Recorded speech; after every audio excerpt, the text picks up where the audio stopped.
Kataa maandamano, tokomeza maandamano. Msakatonge, usikubali kushawishiwa na wapumbavu wachache wanaokubali kuungana kuvuruga amani ya nchi.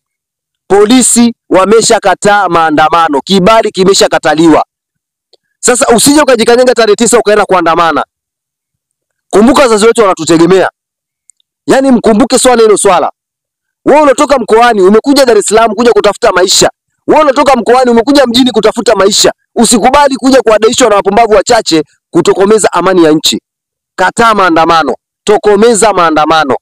Polisi wameshakataa, serikali imeshakataa. Hakuna kibali chochote kilichotoka cha watu kwenda kuandamana. Hata kama ni haki ya kikatiba, lakini serikali imegoma.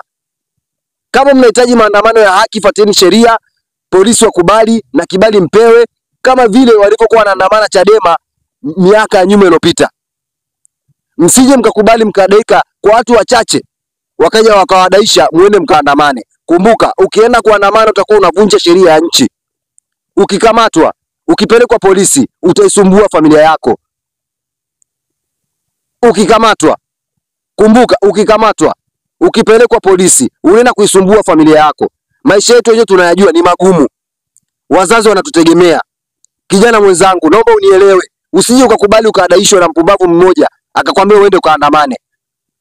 Kwa sababu maandamano yenyewe ukiasikiliza vijana huko mtandaoni wanavyozungumza ni maandamano kabisa ya fujo, maandamano ya vurugu.